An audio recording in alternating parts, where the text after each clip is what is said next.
What up, everybody? Got a very, very, very special guest joining us today. Another great Cleveland artist slash personality. We already been cracking us up before the show started. A very talented man by the name of Cartier Casa joins us, man. Appreciate that. Yeah, Look at you. Look at you. my man's my guy, man. Hey. Yeah, man. Good to have you on, man. Know you were good friends of Shank, friend of the show, Shank. So always good to have people, man. And we've been trying to put Cleveland artists on too, man. We hit up Figgy's Connects and reaching Yeah, out and trying to put people on, man. So always great to have. And y'all been some of our best guests too on the show. We got to Word. say some of Word. our most entertaining people have been the Cleveland guests we've had on here, man. So That's awesome.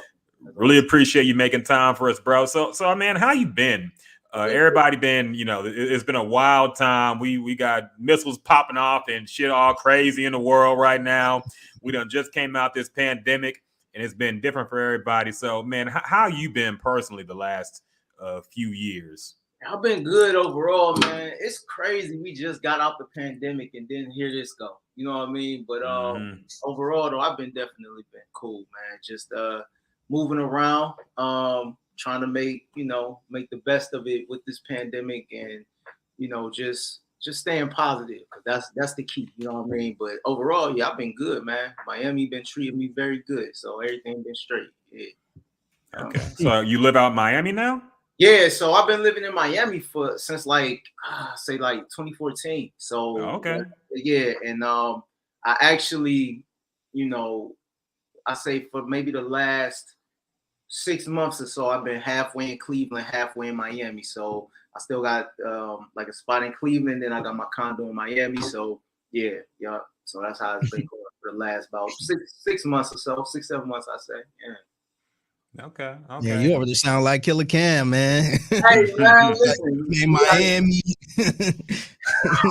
I get it. I used to get it in Ohio. Now I'm in Miami.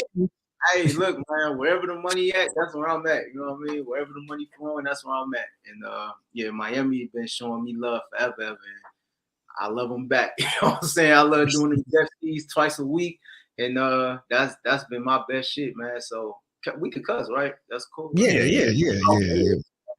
But yeah, so yeah, that's been my shit though, man. So yeah, I've been enjoying it. How y'all been though, man? What's been going on with you guys?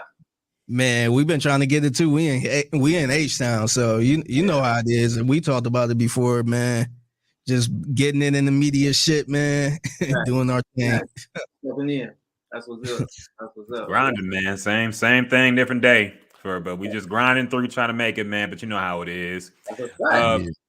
so we gotta ask you, since you moved from Cleveland to Miami, Yeah. Figgy, of course, moved from Cleveland to Houston, and he don't want to go back.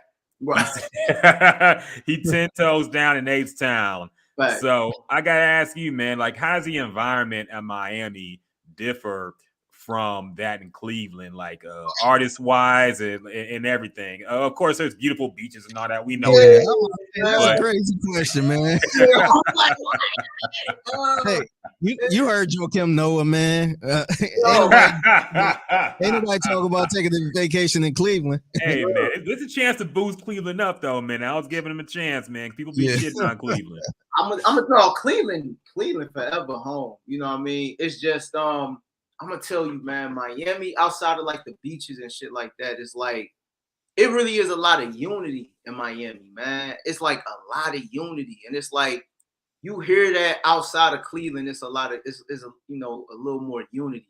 But I mean, Miami, man, like when I first started recording out there, like finally getting to the booth, because it took me a few years to um actually start recording down there. Cause Mhm. I'm pretty much I don't like new studios. You know what I mean? Like I don't know what they about, what they setup is, how they, so it took me a minute to find one that I vibed with. And it turned out to be like I guess the place where like a lot of big artists record at, you know what I mean? And it was dope, man. So when I first actually started recording, like the way I like my sessions, I like them closed off. Like I don't like nobody in my session except for me and the engineer or me and the producer and the engineer. I don't have a huge entourage with me. I ain't into none of that. I don't smoke. I've never smoked. I've smoked before, but I don't drink. I don't do none of that. So I just like to vibe and just straight get to it. But the music was so loud, and there's a bunch of different rooms, and people walking past the room, and they like, man, who the fuck is that? Like, you know what I'm saying? Like, who is that? And what's that? And they tapping on it like, man, who is that? And they introduce, and they say, oh no, man, you hard as fuck. You want to come in here and fuck with us? Like, is love like that? I've never seen that, you know, anywhere else. You know what I'm saying? Like in the city, shit like that. It's just like they really fuck with you. And that song I was making was hard as fuck too. So I'm glad they was vibing, you know.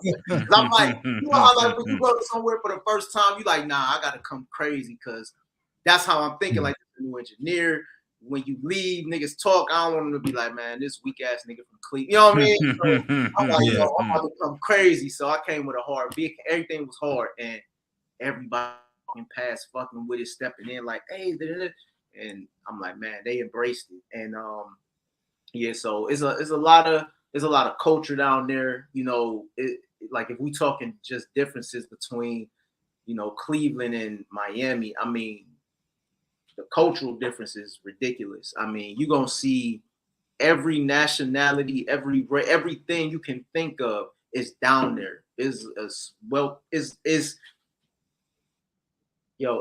ridiculous. Everything you're looking for is down there. And I mean, the food is phenomenal. Yeah, it's just so much. It's like, I don't know, man. It's in the air. It's like them palm trees and shit do something to you, man. So it's just a good vibe. And you know, like I say, one of the most important things to me, like you know, you got your grimy sides too for sure. But for the most part, is that everybody want to see everybody win. Everybody already got forms. Everybody already got money. Everybody already got jewelry and whatever. So they want to see you get that now. You know what I mean? Like they not the guys. They not the crab in the barrel dudes. They're like, all right, well, come with us. Come join us. You know what I mean? Like when I first got down there, there was a dude who basically he saw, you know, things I was into, and he was like, man, I ain't gonna lie. So I thought like I don't know, man. Like I don't know what my thought process was, you know, when I first got down there. It's a new spot, so you don't know how it's gonna go. But man, he was like, we was out the same like hotels and shit where I was at. He was just like, hey man, you know, over here in this area, it was a city called Dania Beach. He was like, man, in this area right here, all we want to do is see you win. He like, you don't need no nothing. Like all we want to do is see niggas win. He like, I'm from Atlanta, dude from Atlanta. You know what I'm saying? And he was like, man, niggas didn't help me level up. And I see him, I'm like, okay. He like, I see what you doing. You know what I mean? So I fuck with it, come and fuck with me. I fucked with him and it was up. And so that's them like the biggest differences, man. I've never seen that happen in the city. You know what I mean? And so I try to be that. Like I've moved people down from Cleveland to live with me in my condos, and I've moved artists down and producers down, hustlers and any, you know, whatever. If I feel like we could get money, I've actually moved them down, had them living with me, had them giving them a chance to show them some other shit. You know what I mean? I'm like the first dude to put a lot of these people on planes and on, you know, and I live okay down here. So it's like they in places where it's like, what the fuck? You know what I'm saying? They like, what is this? You know what I mean? So it's like I'm showing them something different because I'm like, I ain't never see this. Ain't nobody do this for us at all. So you know what I mean? Yeah. So that's probably the biggest difference, man. It's a lot of love and unity, and yeah, I'm that type of person in general. So I like to try to spread that out. Yeah, I agree, man. I think yeah, the way you was explaining how Miami is, that's kind of how I looked at Houston. Yeah. When I got down here, because I know I've been down here long enough now where I started hearing Houstonians like, man, this crabs in the barrel, and they trying to do this. But to me, I'm like, nah, man. like, it's so many different outlets out here, man. Because in Cleveland, there's no record label, there's no big dog in Cleveland where you like, oh shit, this dude, he making all the moves. This the person to go to. Right. Like there's nobody like that. The one person that's probably there that, you know, maybe could be that, they trying to get themselves on too. They not trying to, you know, help everybody else. Right. So, you know, so it's difficult, man. So it is kind of like you fighting over a piece of bologna or something that that ain't even worth nothing. You don't even like bologna. Like a nigga that be trying to fight over bologna because this shit nasty. Like, why is we trying to fight and kill each other over this? Facts. And but it's funny you mentioned you trying to find a studio that you was comfortable with. Yeah. Man, you been going your boy. I don't know if he's your cousin Rosewood. That's your cousin? Yeah, man. Yeah, I see why. That's the only person I ever went to, man. Since I started going to him, then I only went to him. And even when I got my own recording shit, I was sending to him to mix. Right. Like I still stay in touch with him to this day, man. And I ain't even rapping. I ain't rapping a couple years. Wow, that's because Rose just good people. You know what I'm saying? So yes. That's the only person that that's the reason why it took me so long, because I'm flying back and forth to Miami, Cleveland to record music. You know what I'm saying? Yeah. And so, I got shot in like 2016. And so I was in Cleveland, I got shot. And so I was paralyzed, I got shot in the spine and everything. So so I was they thought it was over with for me. So I was down for a long time. Like I was down for like maybe 3 months, I say, in the hospital and then in the rehab therapy hospital. So once I finally actually got out, it was like, man, well, first off, you can't do music yet, you know what I mean? Because you got to get I had crack with everything, you know what I mean? Like the bullet, it hit my spine, you know what I'm saying? Like it basically like detached my spine and came out my stomach. So it's like, it was all bad. So, and I had crack, all kind of shit. So I had to finally get my lungs back, all kind of shit. And it was like, damn, dude, Rose was one of them people like, nah, we about to get it together still. You know what I'm saying? Like we gonna, man, when I say, when I first started recording again, that shit was trash, man. Like it sounded so horrible. And Rose was like, nah, we gonna, you know what I mean? Like he gonna keep pushing you, keep motivating you, keep you going. So, and he was literally like, the only one I would go to. And after I got shot, and then they finally did clear me, maybe 6 or 7 months later, I say they finally cleared me to go back to Miami.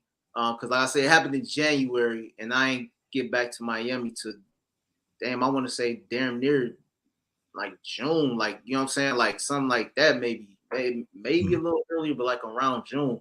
And it's like now you ain't no going back and forth like that. Like you can't be catching these flights back and forth from here to Cleveland no more like that. So it's like, you gotta figure out something.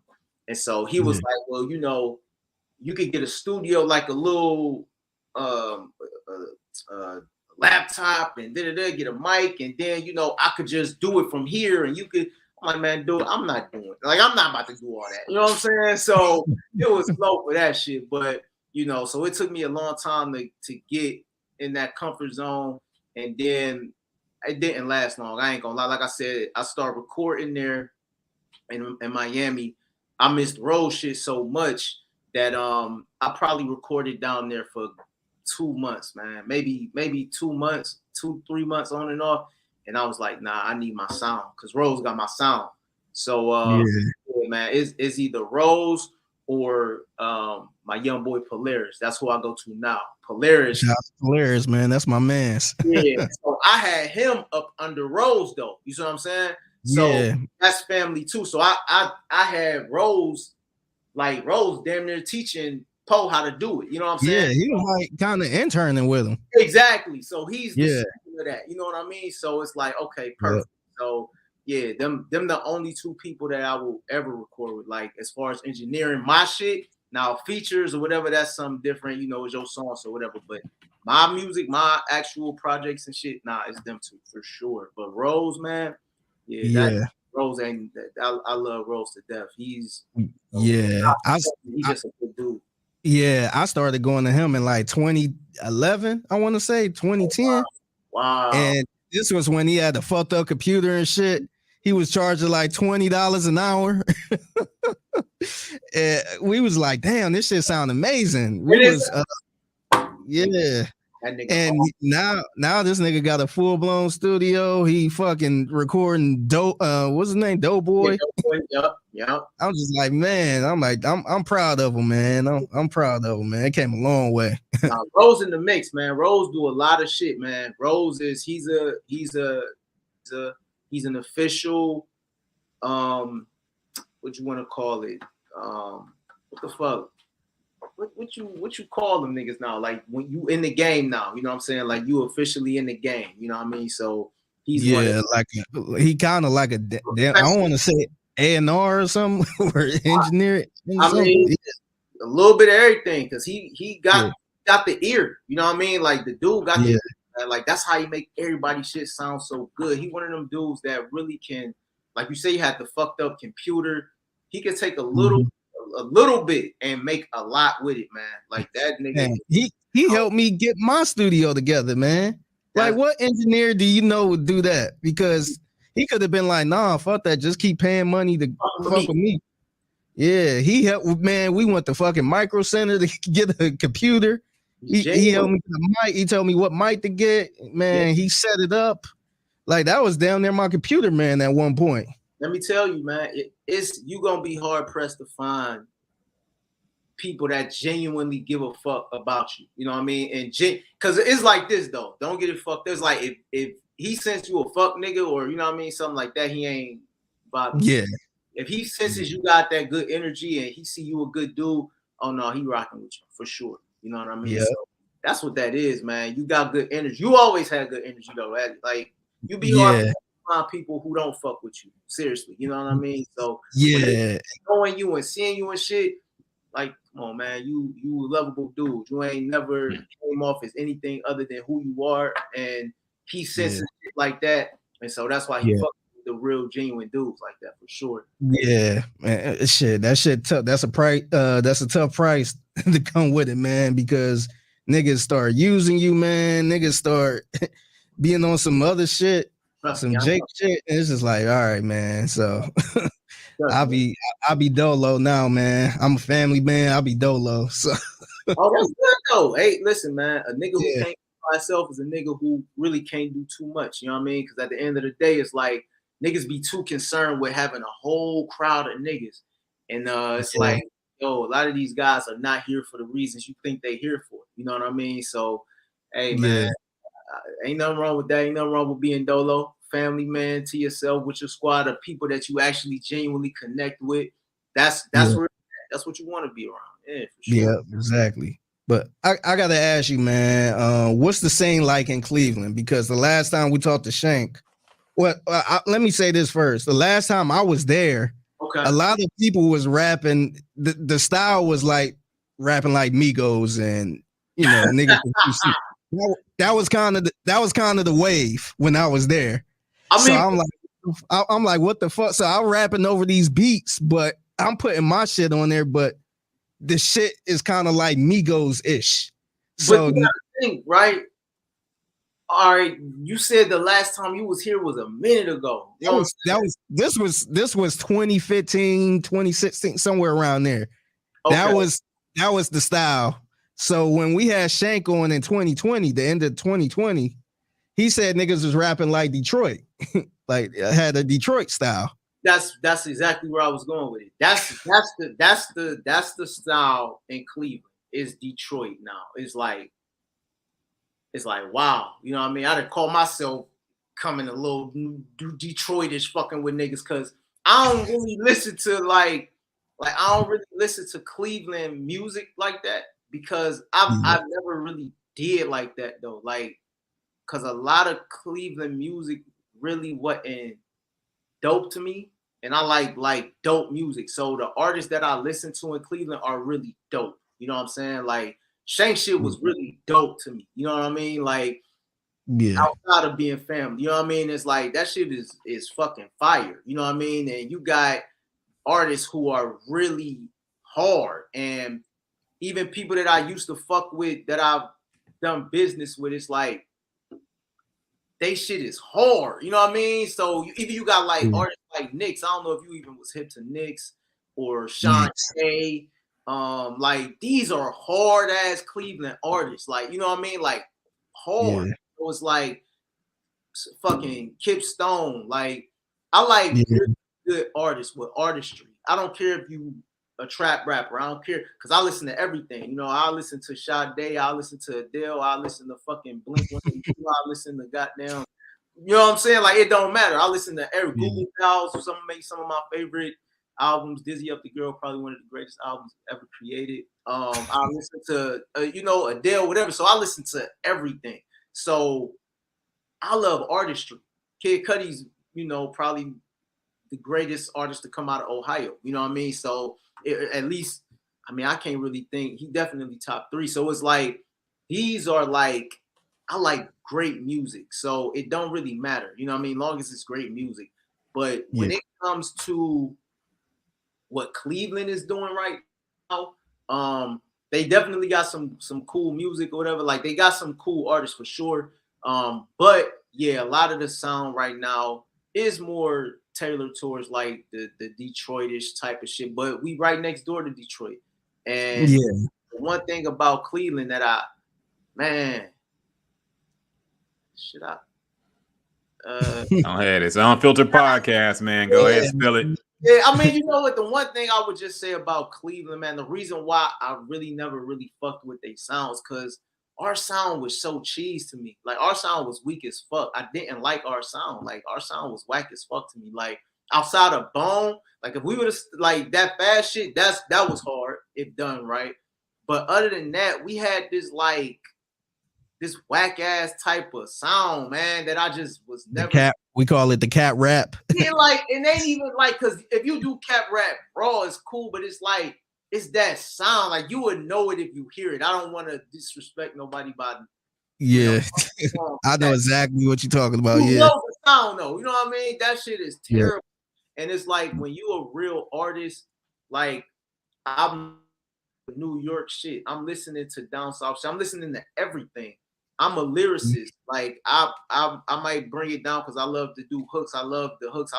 But I'm a writer. I'm a songwriter. So it's like I just like good artistry in general. So hearing like a lot of the shit that a lot of the music, a lot of it just was trash. So you know, I never got with it. So it's like I feel like if we had a better identity to go with, then I think, you know, it would be different and we probably would have been a lot further. But the identity that we had was so trash that's why we always sounding like everybody else. Detroit, that shit sound hard as fuck. Like niggas fuck with it. I fuck with Cleveland too. Like we from Cleveland, so we gonna fuck with Cleveland. But just because you from a place don't mean you gotta fuck with everything that's coming up out of there. We got dope ass artists in Cleveland that come from Cleveland. But we got some shitty motherfuckers up in that motherfucker too. That's horrible. That make terrible music.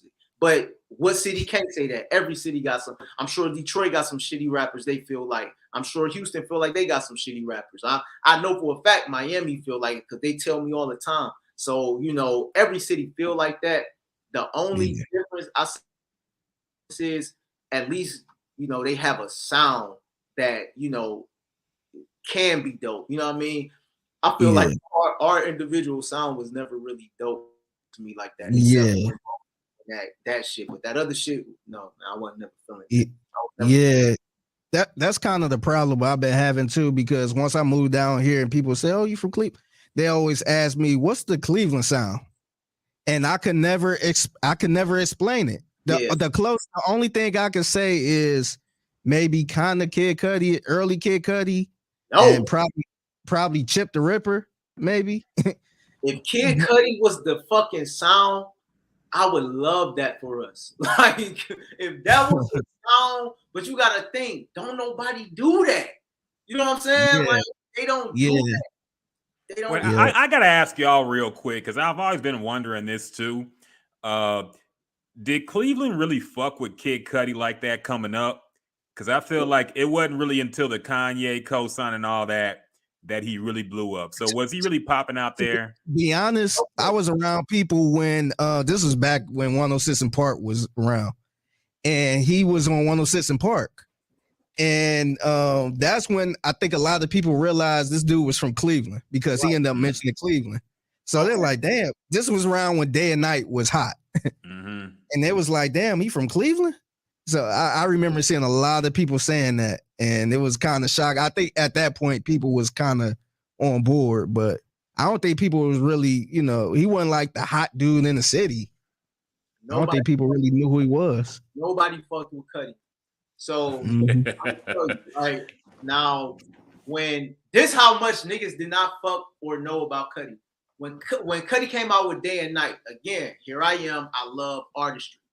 When I heard the song, I was fucking floored. I'm flabbergasted. Like, what the fuck is this? This is amazing.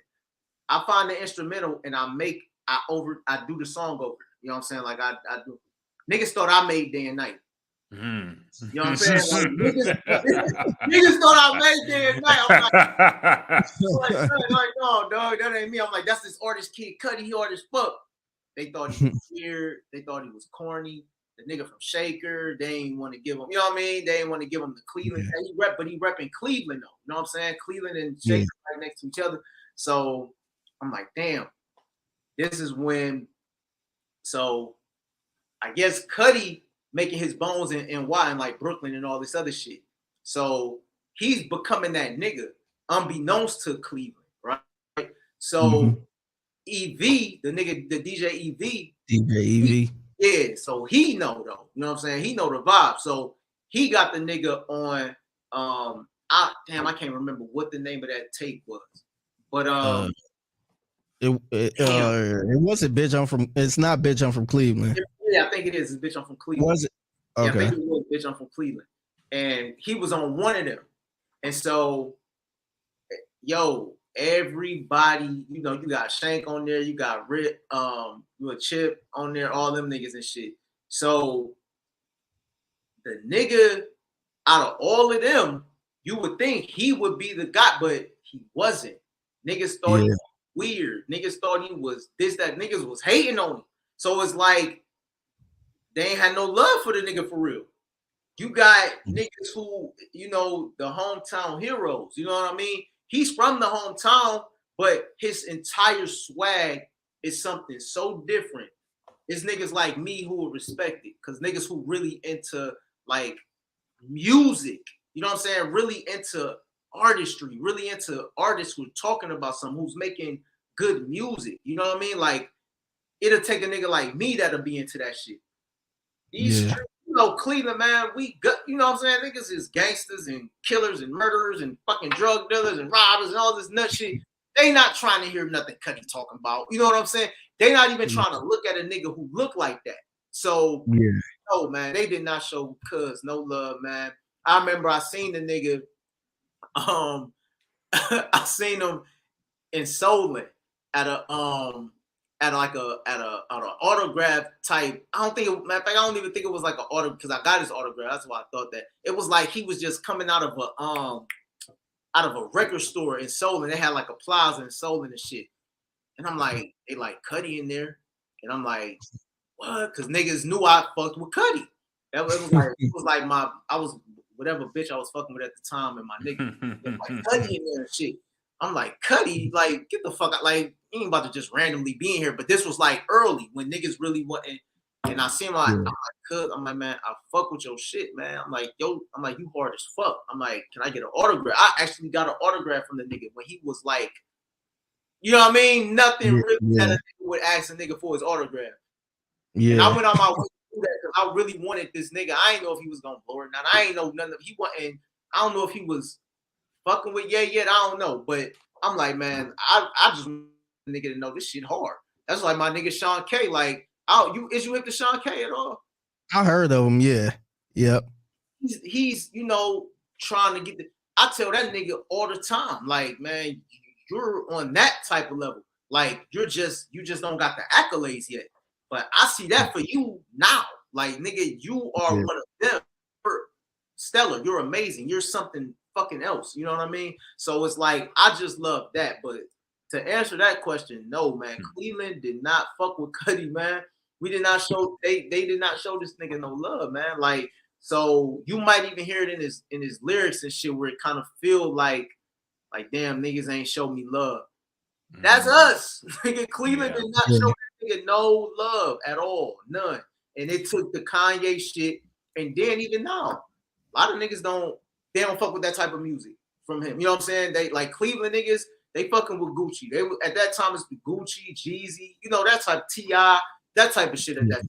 So yeah, nah, they starting out, they didn't give him love like that. But I didn't expect him to. He wasn't out here talking about killing and selling dope. You know what I'm saying? So yeah. It's funny you say that though, because that's kind of like how we saw Travis Scott when he was coming up in Houston. You know, that's almost exactly how people in Houston reacted when Travis Scott, because niggas thought he was from Atlanta. Right. You know, when he first came out, he was on Grand Hustle. Right. He was doing songs with Migos and on Southside and Lex Luger and Metro Boomin Beats. Yeah. Like we had to be told he was from Houston. And it wasn't like he came up doing songs with Slim Thug or Paul Wall or nothing, you know. So it was kind of like a case of where did this dude come from and how's he's repping Houston, but nobody heard of him. So like there's a little confusion there. And I think when you're a different artist than what your hometown is used to, right? You know, that also plays into it too. So that's a very similar situation, man. So let me ask you though, do you think it was like that on purpose though? Like, do you think them artists would have fucked with him though? Because that's another thing. It's like I remember hearing stories about, like I said, when that I'm from Cleveland joint, or I'm from Cleveland, whatever it was called. Niggas having autograph signings and people all getting autographs from the Shanks and the EV and the Chips and all them niggas, and Cuddy just over here, nobody even paying him no mind. Mm-hmm. You know what I mean? Like, but Shank was showing the nigga love because Shank don't show everything. I actually remember. I think he posted a picture of this. It was like a throwback picture of him chipping Shank. Him chipping Cuddy right there. I'm like, damn, that was crazy. That's and niggas wasn't showing Cuddy that look because niggas didn't know. So it's like, damn, like even the niggas in the know, didn't go out their way to try to do a joint with him, or you know what I mean? It's like, bro, this nigga, and the reason why is because number one, we in Cleveland, I feel like we scared of niggas who are very talented as far as different talented. You know what I mean? So they don't want to get out their comfort zone at all. And it's like they don't even understand that it's like that their comfort zone ain't got shit to do with my comfort zone. You know what I mean? So it's like, just don't hate on my comfort zone, my nigga. Like, let me be great. Acknowledge my comfort zone. Acknowledge my greatness. You know what I'm saying? Like, damn, nigga, I ain't telling you to come day and night with me, nigga. Just acknowledge you know what I'm saying? Like, damn, you can't even acknowledge that this is dope. Like, you don't got ears. Like, you can't hear the greatness that I'm giving you. So it's like, niggas don't even want to. They don't even just get in the studio and vibe or something, man. See what y'all come up with. Man, if I swear, bro, I feel like if them niggas who had it, because like I say, I don't want to say that either. Unfiltered podcast, man. Come on, dog. You know, because like I said, I got so much, like I'm very unfiltered with shit. So it's like I don't want to, but it's like at the same time, I don't want to disrespect nobody. So I feel you. All I'm gonna say is that, you know, if a lot of people I'm gonna just say, man, people probably should show him way more love. You know what I mean? Because they had literally no reason not to, because the nigga was really dope. As we see. You know what I'm saying? Like, when we talk about artists of all time great, like, come on, man. 808s and Heartbreak, what the fuck is that without Cuddy? You know what I'm saying? Like, we're talking right now. You know what I mean? So it's like, this nigga is something else, man. And it's just like I said, man, in Cleveland, you can be a different talented, like I said, Bone. Them niggas was on some totally other shit. Their skill set and their talent was different. It was crazy. It was mind-blowing, and it was all that shit. But at the core of it, it was about some niggas getting drunk, selling dope, smoking weed, you know what I'm saying? Hitting licks. They was talking about murder, 99 kills, all this. That's what niggas was on. So shit that gonna be on in Cleveland. They gonna smoke weed. They gonna get drunk every night. First of the month, EBT cards, all this type. Well, that was before EBT, but first of the month, food stamps and all this shit. We relate to that shit. We not necessarily relating to like, night terrors and the night. You know what I mean? All this shit that Cuddy talking about. Depression, yeah, all that shit. Sadness. You know what I mean? Even though we all go through that, we being taught. Yeah. Especially back then, we definitely being taught, nigga, you ain't depressed. Like, the fuck is depressed for? Nigga, get out of there. Go outside. Go do, you know what I mean? Like, get over it. The fuck? Yeah. Mental health is a whole thing now where we can finally embrace men crying. You know what I'm saying? Like, before, it was like, no, if you cry, you getting punched in your stomach by your own. You know what I'm saying? Yeah. So it was like, Cuddy was on that shit back then. Help save me. Like, yo, and that music would save people, it would touch people. So yeah, they wasn't trying to hear that. Niggas is overproof thugs in the city. So it's like they ain't Yeah. I would say the same thing with it wasn't on the level of Cuddy, but people kind of wasn't really fucking with MGK like that either, man. And I kind of seen it kind of red-handed at one point where he was at a club. And he was passing out flyers. Word. And I want to say it was at the Metropolis down in the flats. I can see that. And some girls, they took the flyer. They're like, nobody want to hear this shit. I can see that. And and he went in there. He was like, to the girls that threw my flyer down, tell them they can suck my dick. And everybody be like, oh, look at this white boy dog, some girl. And I was there. It's funny because me and my dude T-Rock, Tory, shout out to Tory.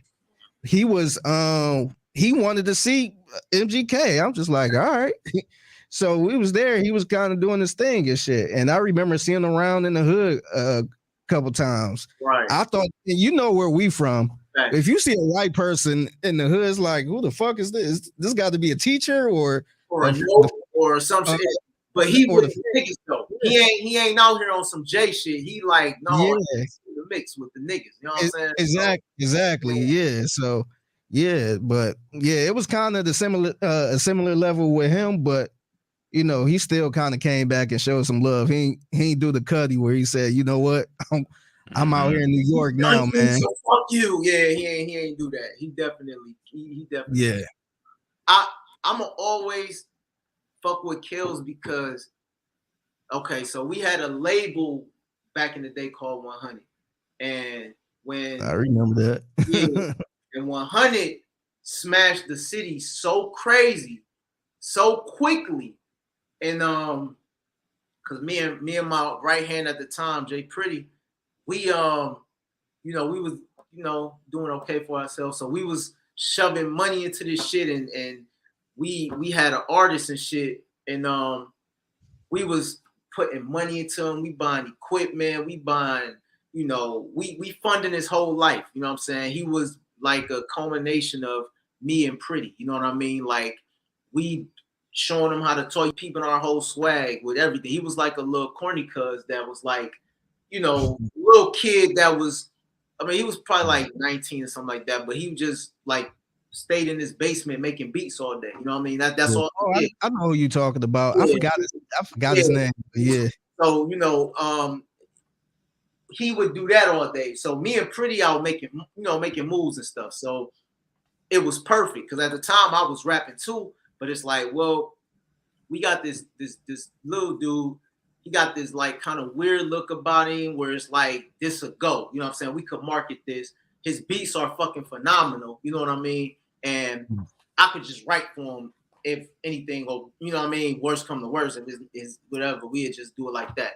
And so we just started attacking shit. One of the biggest looks that got like the huge fan base came from Kills. So we was like the three-headed monster. You know what I mean? It was me, the dude, and me and Pretty.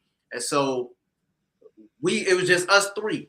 And just us three by ourselves with our little hustle money, with me and Pretty hustle money together, we was able to smash Cleveland. We come in videos every maybe 2 months. You know what I'm saying? This is before niggas was even coming with crazy content.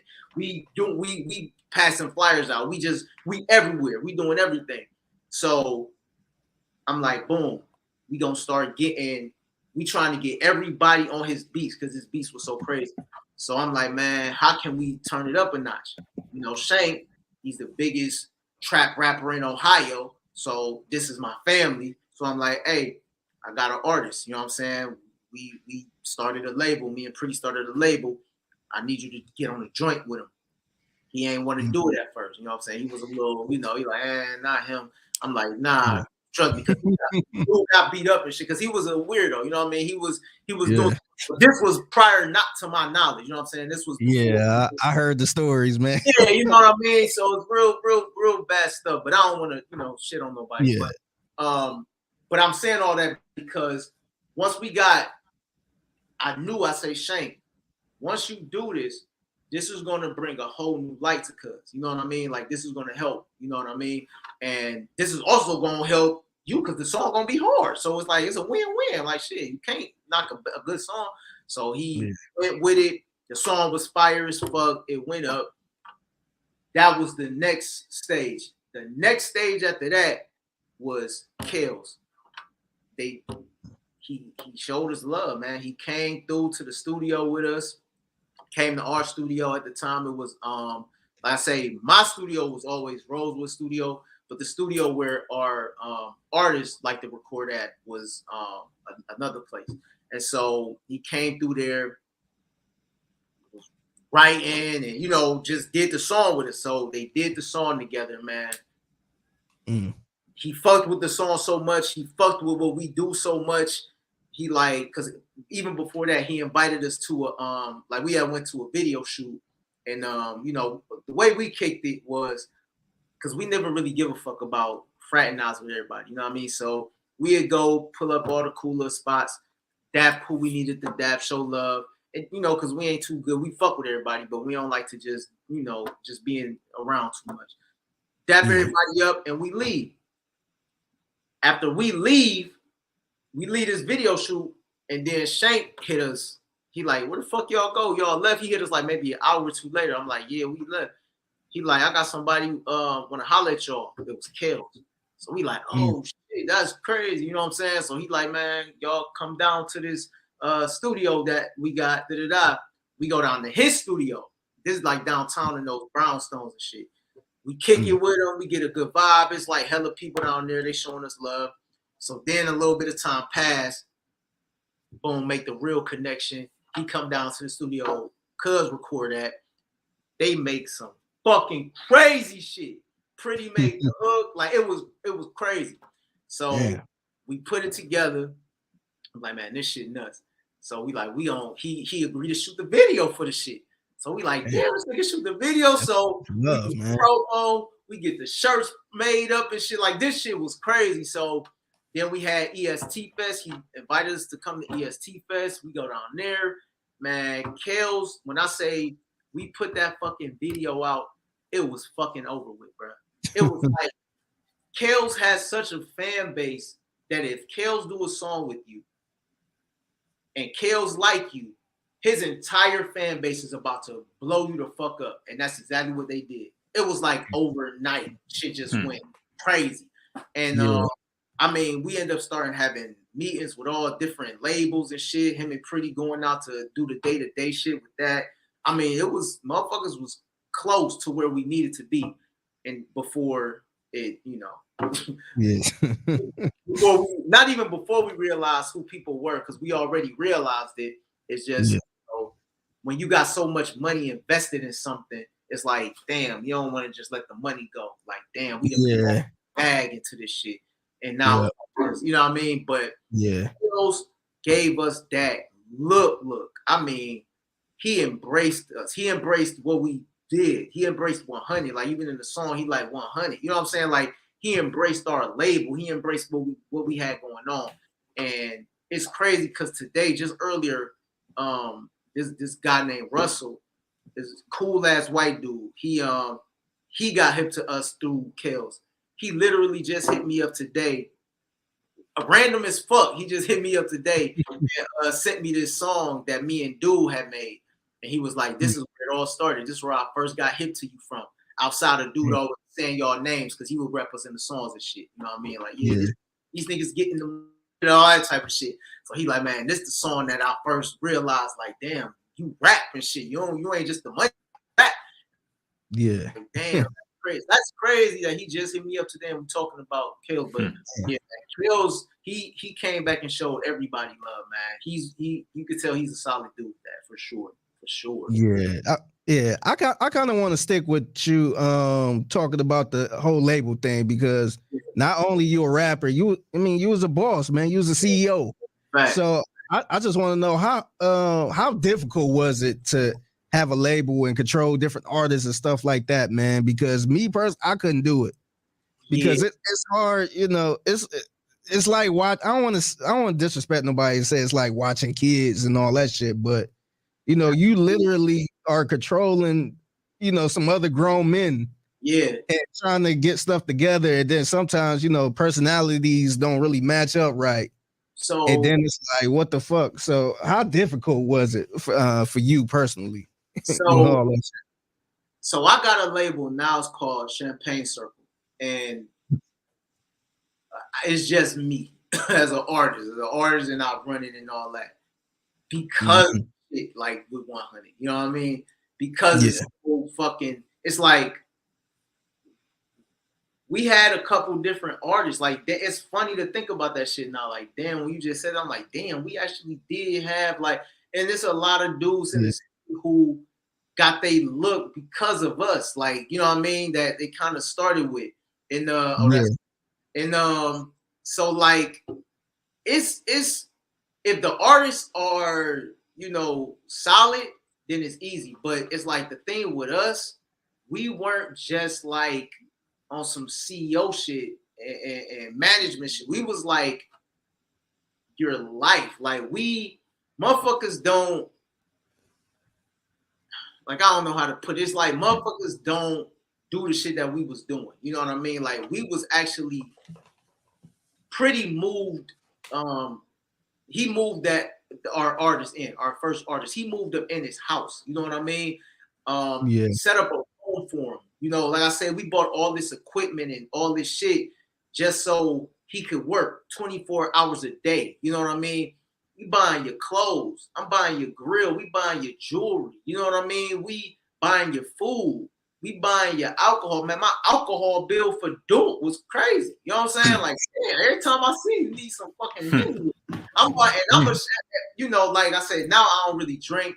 If I do, it may be some champagne, but I don't really drink at all now. Like I said, if I do drink, it's champagne for real. But back then, I was like the champagne king. Like I'll be 2 or 3 bottles of champagne. And that's like rosé, and you know, I was Don P was always one of my go-tos in Cristal, but like that's like it was bananas. So it's like we literally are taking care of you like a child. Like we're getting you everywhere you need to be. We're buying you everything you're gonna have. We're feeding you. We're taking care of you like we're your parents. If Duke had been a solid individual, it would have been nothing because on our end, it was like this our little brother. You know, this our little bro. That's nothing for us. Like we getting real money, so it don't matter. Like this ain't no shit where it's like it ain't no petty shot. We really was doing okay for ourselves. You know what I'm saying? So it's like to buy you this shit is nothing. We believe in you. That's another reason why we're doing this shit. You know what I mean? So if you have a person that you genuinely genuinely care for, you genuinely want to see succeed, and our flag on that, and we all have fun together. We all is a big family, so it wasn't work. It's like we all are artists. We all love what we doing. Pretty, he's just a hell of a hustler, and he got an ear for music, so he knows how to come up with hooks and crazy shit too. He ain't a rapper, but his input is just as imperative as mine. You know what I mean? So it's like on the side. So it's like, man, just imagine it's like a hub of just imagine a house full of shit. It's just nothing but music playing all day, dope ass music. we, big screens and shit, just playing music all day. They smoking weed all day. I don't smoke, I said.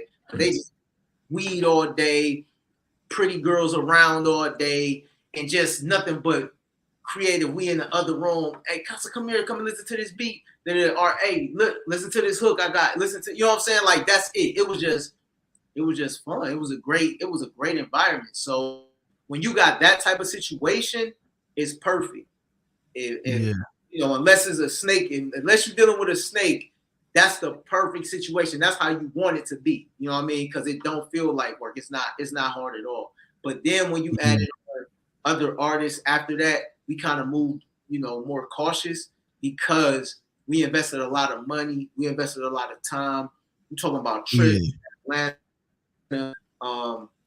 We was, rocking with a lot of mixtapes. So we had trips to Atlanta that I had to sponsor. Me and Pretty had to foot the bill for all this shit. You know what I mean? But it was good because we got to rock with Zaytoven and, Drummer Boy and all these, dope producers and shit like that.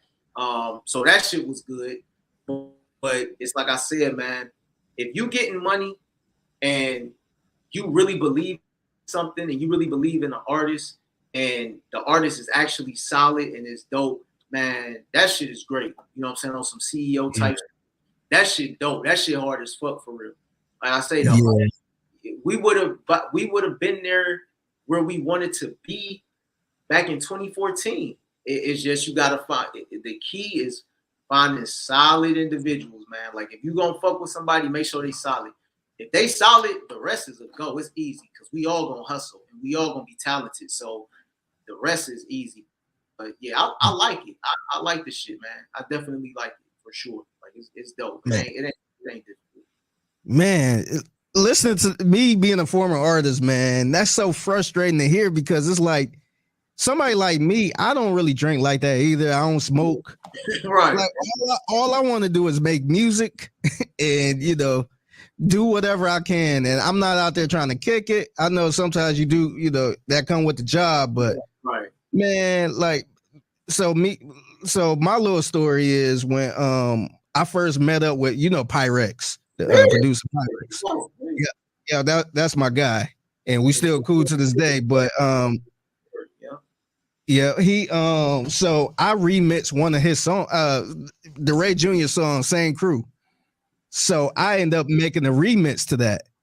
And I had somebody else redo the beat and all that stuff.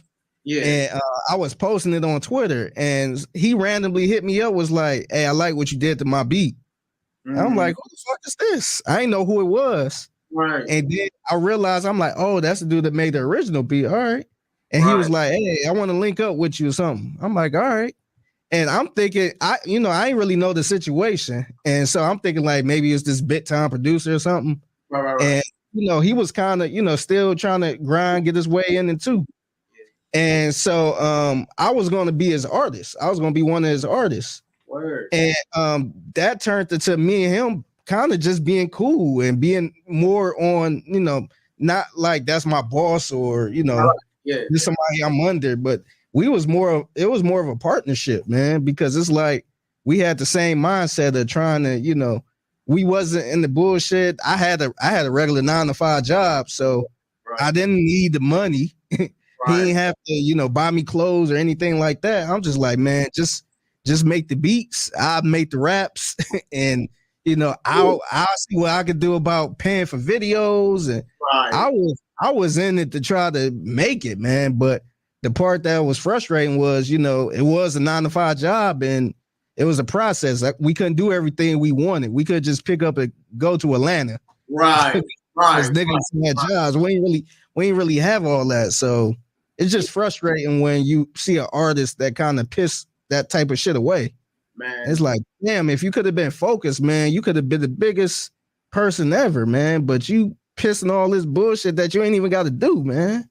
See, we had and me and Pyrex had a situation. Like me and Pyrex was gonna do some partnership type shit too at one point. And I fuck with Pyrex, but it's so many people.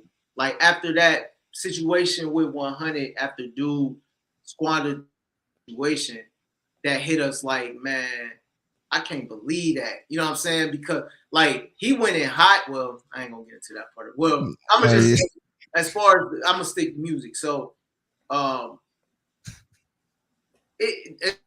heard that so much. Like, man, if that would have been me, if y'all would have gave me that opportunity, I would have did it up. And it's like, yeah, most people would, man, because he didn't work. You know what I'm saying? He didn't have a job. He didn't like, bro. Imagine a motherfucker just. Imagine if you were like 19-year-old, 20-year-old, and a nigga say, it ain't like we was 40 years old and nothing. Like, nigga, we ain't that much older than you, nigga. We trying to get in. We young. We just hustlers, though. You know what I'm saying? So when that niggas telling you like, all you gotta do is what you love to do. You know what I'm saying?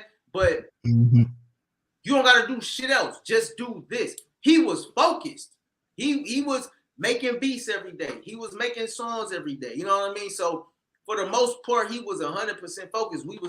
We started doing a lot of shows. We start like 100 got out in Cleveland crazy. Like it was going. So it's like, and it didn't take long at all. Like it was literally, when we started 100 and brought dude on, we started 100 and brought him on like it was the same, basically around the same time.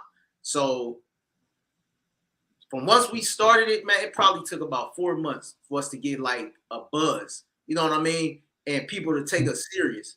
And then 2 more months later, we had it. It was over with. It was like, oh, this is the guy now. That's the team now. Like those are the dudes. So motherfuckers saying, oh, you ain't gotta do shit. Just you ain't gotta work. You ain't gotta worry about food. Whatever you want to eat, we'll eat. Whatever you want to buy, you'll get. Whatever $300 jersey that is you want for this fucking video, you'll get that. You know what I'm saying? Whatever ice you both fingers flooded with diamonds. We're not buying, we not talking fake shit. You know what I'm saying? Like real jewels on you. You know what I'm saying? Real chains. Nothing fugazi about us. We pulling up in Jags and shit. Like you are really living this lifestyle. And this is, you don't gotta do nothing. It's provided for you. Yeah. And you just snake, you know what I'm saying? Like then you would think like, I would think even a snake, like even if I was a snake, I'd be like, damn, you know what? These some real niggas. Like, I ain't like, you know what I mean? Like, damn, I know a scumbag, but you know what, man? I'm gonna go to the top. I always say that artist was the first 6ix9ine. You know what I'm saying? Like, that was the first 6ix9ine. And you know, I thank God that me and Pretty and the guys that like was around us never went to prison or no nut shit. But it's like I always say, like, that was the first type of 6ix9ine. Yeah. It's like a nerdy ass corny dude, and you snake real niggas for no reason, like, but then it's like you start hearing shit about them. But I started hearing shit about the guy, you know, about our artists. But by the time I started hearing this shit, it was too late. So now I'm picking up beefs for niggas. I've never had a beef with, like, this some rap shit. You know what I'm saying? Like, I don't got beef with rap, nigga. You know what I'm saying? Everybody loves me. Like, it was like no problem, no reason to have a beef. I got a beef with everybody because of shit that this guy did. So I've had to squash beefs. I didn't have to take on shit. You know what I mean? And it's like, niggas like, Casa, man, because of you, we fucking with it now. You know what I mean? Like, it's cool. Fuck it. Because you a good nigga. You a solid dude. You ain't never been on no dumb. You know what I mean? Like we trying to Pretty, you a solid nigga. We ain't trying to be on. You know what I mean? So it's like, bro, you know, it's just one of those things, man. And I remember him and Pretty went up to New York for like a meeting or something with like Rock Nation, and you know, like we was having these types of situations. You know what I mean? It's like, bro, it just shows you. It's like, man, if you stay solid, you stay loyal, and you be a thorough dude, man, you could go far. Because our trajectory was only going up. Like, so it's like I say, to this day, I don't harbor no ill will or bad feelings towards my whole dude doing great in life and everything. But it's just, man, for motherfuckers, I hear that all the time. Like, bro, like while you was at work, that nigga was in a room smoking bud and just making beats. You know what I'm saying? And me and Pretty busting our ass, though. We out hustling, though. You know what I'm saying? We out making. So it ain't like this shit coming for free. It ain't like a motherfucker just bags is just falling out the sky from somewhere. It's like nah, nigga, we hustling, we getting the money. So it's like, but this is we banking it on you. You know what I mean? Yeah. I say them trips where motherfuckers gotta go, EST, all this shit. This shit costs money. Like this shit ain't just being handed to us. So but like I say, man, I wish everybody the best now. Life end up going good. I don't know. I don't know what dude doing, but you know, like I say, life going okay in my realm of the world. So I hope it's going good for everybody. Like I don't never want to hear nothing bad about nobody, even if they was snakes. Karma gonna come around for everybody. Hopefully they karma then came and went, and now they changed and see things on some positive shit. I just want to spread love to everybody, man. I ain't with harboring none of that shit. Fuck that, man. We passed it. But yeah, as far as that go, I just get that a lot. Like, man, I had that opportunity, we would have da. Then I tell a lot of niggas, you ain't get that opportunity. A lot of niggas wouldn't have got that opportunity because they wouldn't. The nigga was a hard worker. I give him that. He was always in the studio shit, so he was on that shit. He just had little character flaws. Hopefully, he got it together by now. Yeah, no, we can talk all day, man. You got a lot of inspirational stories, man. I like the vibe you bring. I like the no resentment, man. That's real dope, and always good to hear, man. I do have a question though, man. I gotta ask. I know you got things to do, but you mentioned Bone Thugs. I just want to get your take on this real quick, man. How do you think they represented Cleveland in that versus 6 Mafia? I gotta ask you, man. As soon as you said Bone, I was like, oh, he about to say that verse. we gotta get your take, man. We gotta get somebody from Cleveland. I don't know, man. I think maybe nigga was, you know, busy be fried, man. Like I'm with Bone regardless. I got, you know, they hometown, so it's like I gotta show love, man. But it's like I just wish it would have went different. I wish that wouldn't have happened. That's all I say. I wish that wouldn't have happened, but you know, I'm like the nigga who like it's like in public, I gotta ride with you for sure. When we get private, I'm bro, what'd you do that for, man? You know you was wrong. But in public, I'm riding. You know, I'm riding with the city for sure, wrong or right. Okay. Somebody behind closed. Okay. And to be fair, I don't think he was fried at all. He did a YouTube. He did a YouTube stream like right after it happened, and he was like he hadn't done anything. Like he had been clean for a little bit. And you could tell like the way he was talking. He wasn't. No, I don't mean fried like waste. I mean like fried like when we say fried, we just mean like that was crazy. Yeah, oh, okay, fair enough. Yeah, he always been that. He always been that. But yeah, I feel you. Yeah, I had to get your take on that real quick, man, because that was an epic event in Cleveland and Memphis history. So we had to. All right, man. We really appreciate you joining us, man. Really appreciate it. Make sure y'all check out that man Cartier Casa. He got videos on YouTube. What's your socials, man? So it's Cartier Casa on IG. I got Facebook, but I haven't used Facebook in a minute. But that's I feel you as well. Twitter kicked me off that bitch a couple years ago. What happened? No, man, it was for a noble reason because I'm all about integrity, man, and that's all I preach is integrity and honor, man. And what happened was this it was a video going on like a couple years back where this little girl, like she's like in literally like in kindergarten or some shit like that, like first grade kindergarten, something like that. And an officer took her out the room in handcuffs. I don't know if y'all remember that shit. Yeah, I do remember that. I remember that. So I got so fucking heated seeing that shit. I just went crazy on Twitter and I was disrespectful, man, because I'm like, what the fuck is like that's outrageous. So they I guess I took it a little too far. And, so they got me up out of there. But like I say, I don't regret it at all because I'm like, man, and it was a little black girl. You know what I mean? It's like I know that shit was that was a little too much for me. Like I was sick behind that. So yeah, I took it a little too far. So I got a new Twitter I'm building up. It's called is that Champagne? What is it? Champagne Casa? Champagne Casa. Champagne Casa. Okay. Yeah, Champagne Casa on Twitter. So yeah, that's where I'm at right now. And then my website, CartierCasa.com. That's where all the merch is at. That's where everything for Champagne Circle is at. Videos, everything. And then I'm on all streaming platforms, Cartier Casa. Check out Bonnie, that's the new shit. Check out La La Land, that's my EP. That was my last EP we dropped. And then I'm like I said, me and Shane dropping the EP later this year, and then I'm dropping another EP. So it's coming this year. It's gonna be called. I can't wait to hear that shit, man. For sure, but I appreciate it. No, that shit gonna be hard. We got to try to get both of y'all on for that, man. When y'all drop that, maybe we get something happening because that'll be an epic podcast. We get both of y'all at the same time. So for sure. Yeah. So real quick, are you part of the Shank Wing Stop too? He got a no. I was. Let me tell you though. This how much my boy. I flew in from Miami to be the first nigga to buy something from there, and so I don't eat meat, so all I eat is I eat seafood and plant based. So that's it. If it ain't that, I don't eat nothing else. So I went there and I got like a shrimp potato type, you know what I'm saying?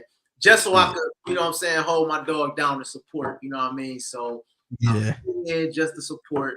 And we talking about it though, because that was dope, you know what I mean? I want to stay in restaurant. I damn near cried when I seen that. I'm like, damn. Like I remember going over y'all niggas' houses when y'all stayed in Bedford and shit. Right. And now this nigga is a grand opening to I think the spot is called Wingway. Is it Wingway? Yep, Wingway. I'm like, damn, man, that's inspirational, man, because I never thought I could open up honestly, I never thought I'd be in radio, to be honest, man. A nigga with no high school diploma and shit, wasn't really doing nothing. And so, I'm like, damn, this is cool, man. So it's good to see y'all niggas doing some good shit, man, and stuff like that. Just, trying to stay out of trouble, trying to stay out the way. Turning that, you know what I'm saying, turning them negatives into positives, turning them L's into lessons and doing something good with it. You know what I mean? So hell yeah. Very happy. Yeah, giving people jobs, man. So that's dope, man. Facts.